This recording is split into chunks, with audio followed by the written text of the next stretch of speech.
आदरणीय मित्रों, श्री अवतार का बोध हो, श्री माता धरती का बोध हो।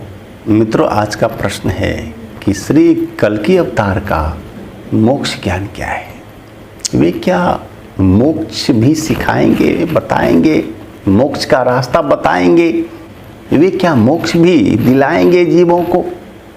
ये प्रश्न बहुत ही अच्छे हैं, आप लोग ध्यान से सुनिए। मैं स्वामी धर्मदास उदासीन आपको वीडियो के द्वारा समझाना बताना चाह रहा हूँ कि मोक्ष है क्या, और मोक्ष संदर्भ में श्री अवतार ने 6 बातें हमें बताई थी। वो 6 बातें हैं क्या, तो आप लोग ध्यान से सुने और वीडियो को लास्ट तक देखें। दोस्तों, कुछ लोग बोलते हैं कि भक्ति से मिलती है मुक्ति, कुछ लोग बोलते हैं कि नहीं, भक्ति से नहीं, ज्ञान से मिलती है मुक्ति, और कुछ लोग कहते हैं कि नहीं, ज्ञान और भक्ति अकेले मोक्ष की प्राप्ति में सक्षम नहीं है। ज्ञान भक्ति दोनों का समुच्चय होगा तो मिलेगी मुक्ति, यानी कि ज्ञान भक्ति समुच्चयवाद। और अब आइए समझें है क्या मुक्ति। यानी परमात्मा के साथ एकाकार हो जाना, अपने को परमात्मा में विलीन विसर्जित कर देना है मुक्ति। दूसरे ढंग से कहें तो वासना तृष्णा का समापन है मुक्ति।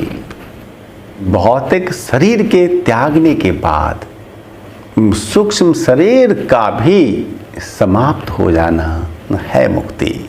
आइए इस संदर्भ में जो श्री भगवान ने 6 बातें बताई हैं वो मैं अब आपके सामने रख रहा हूं। नंबर 1, मुक्ति है, मोक्ष है तृष्णा से हो जाना मुक्त।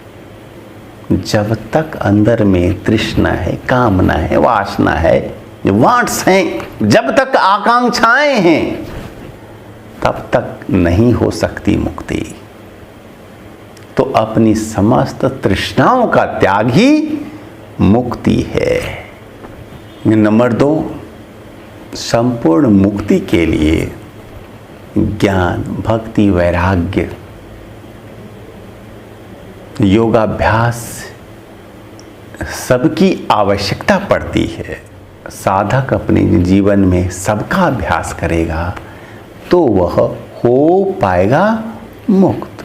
नंबर 3, श्री महाअवतार बाबा जी ने कहा है कि जीव का जन्म होता है, जन्म से लेकर मोक्ष तक की जो यात्रा है उसकी वो है लगभग 10 लाख वर्षों की।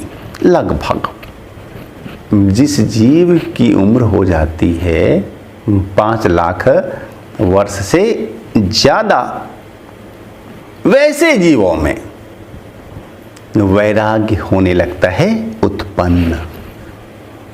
धीरे धीरे बहुत सारी तृष्णाओं वासनाओं से वह ऊपर उठने लगता है। वैसी बुजुर्ग चेतना को ही हमारे समाज में बाबा कहा जाता है। दोस्तों, नंबर 4, जब जीव को लगने लगता है कि सारी भागदौड़ हमारी व्यर्थ है,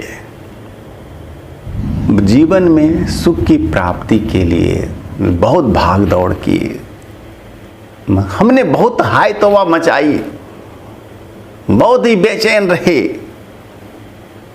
बहुत ही श्रमशील रहे, लेकिन मिला क्या?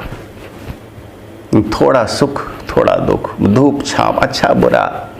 यहां द्वंद्व तो हमेशा मिलते ही रहे। यहां केवल सुख केवल आनंद संभव नहीं। यहां जब भी मिलता है दोनों मिलता है,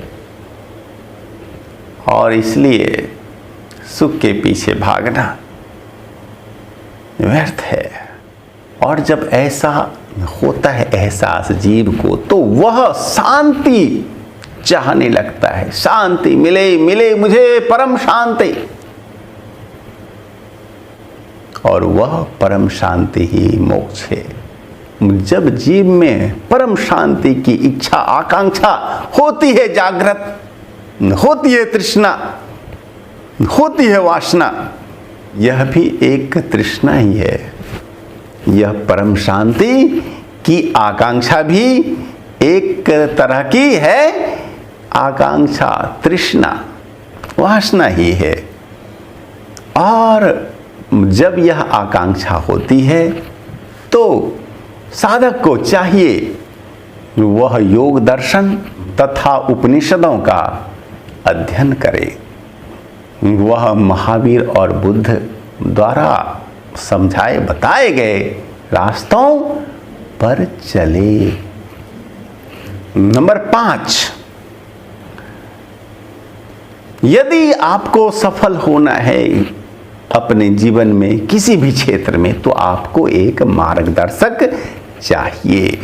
तो यदि अध्यात्म में भी होना है सफल तो आपको एक चाहिए ही गुरु, चाहिए एक मार्गदर्शक। तो आप अपने लिए एक समर्थ गुरु का वरण चयन अवश्य कर लें। ये नंबर 5वीं बात थी।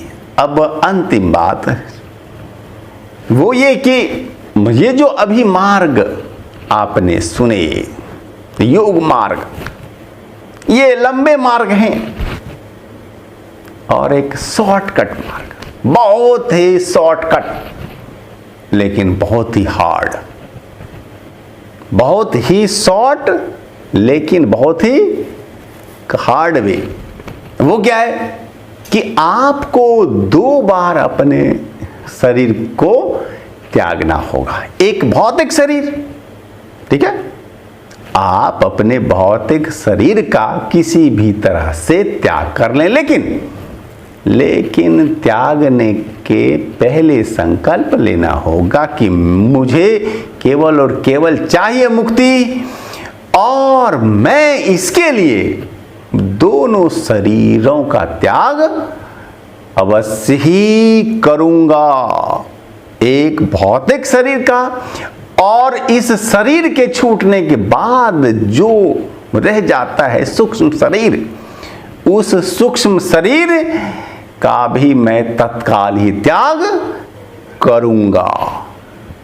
और जब इस संकल्प के साथ जीव साधक अपने दोनों शरीरों का त्याग देकर जबरन, इसकी बहुत सारी विधियां हैं, तो फिर वह हो जाता है मुक्त, उसे मोक्ष मिल जाता है।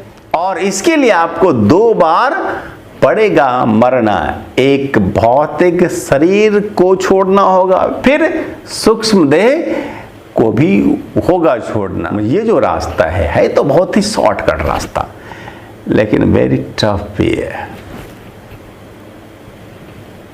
मित्रों, आपको शायद वीडियो अच्छा लगा हो। आप अपनी राय लिखकर अवश्य भेजेंगे। धन्यवाद।